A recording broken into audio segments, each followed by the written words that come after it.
চলো চলো, আমার সাথে একটু তোমরা ছোটবেলায় ফিরে যাবে নাকি? বিশ্বাস করে কিন্তু দেখতে পারো, একদম ঠকবে না। সত্যি বলছি, তোমাদেরকে এখন আমি নিয়ে যাব এক টুকরো ছোটবেলাতে। বিশ্বাস হচ্ছে না বুঝি? তাহলে তোমরা নিজেরাই দেখো আমি সত্যি বলছি না মিথ্যে বলছি। তোমাদেরকে এখন নিয়ে এলাম এক টুকরো ছোটবেলাতে। হ্যাঁ, একদম ঠিক ধরেছো, তোমাদেরকে নিয়ে এসেছি পুতুল নাচ দেখাতে। তো বলো, পুতুল নাচটা দেখে কার কার ছোটবেলার কথা মনে পড়ে গেল?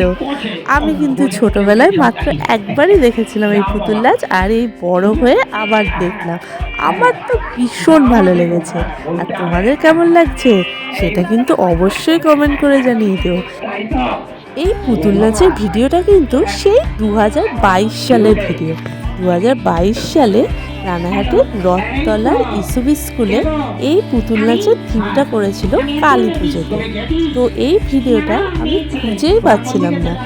আজকে যখন খুঁজে পেলাম, ভাবলাম তোমাদের সাথে এটা শেয়ার করবো না, তা আবার হয় নাকি?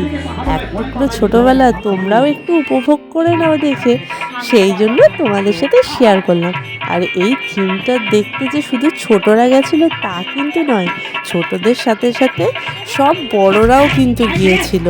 ভিড় করে সবাই মিলে উপভোগ করছিল ছোটবেলার এই সুন্দর স্মৃতি। আমি, দিদা আর ইচ্ছে, আমরা তিনজন মিলে গেছিলাম এই পুতুল নাচ দেখতে। আমার তো দেখতে এত ভালো লাগছিল, মনে হচ্ছিল একবার না আরো অনেকবার দেখি। আর ইচ্ছেও কিন্তু খুব মন দিয়ে দেখছিল আর জিজ্ঞাসা করছিল আমাকে। তখন তো অনেকটা ছোট ছিল, তাই তেমন কথা বলতে পারতো না। হাত নাড়িয়ে নাড়িয়ে আর মুখে কিছু অঙ্গভঙ্গি করে বোঝানোর চেষ্টা করছিল। তবে হ্যাঁ, কিছু কিছু কথা তো বলতে পারতো। ও কিন্তু বুঝতে পারছিল যে এগুলো পুতুল। পুতুলের এই নাচ দেখে আর এই পুতুলগুলোর কাণ্ড কারখানা দেখে আমাদের তো আর হাসি থামে না। তোমাদের কেমন লাগছে সেটা কিন্তু অবশ্যই কমেন্ট করে জানিও। আর কে কে ছোটবেলায় পুতুল নাচ দেখেছো সেটাও কমেন্টে জানিও। ছোটবেলার স্মৃতির সেই পুতুল নাচ বড় হয়েছে, এত সুন্দরভাবে পুতুল নাচ দেখতে পারবো।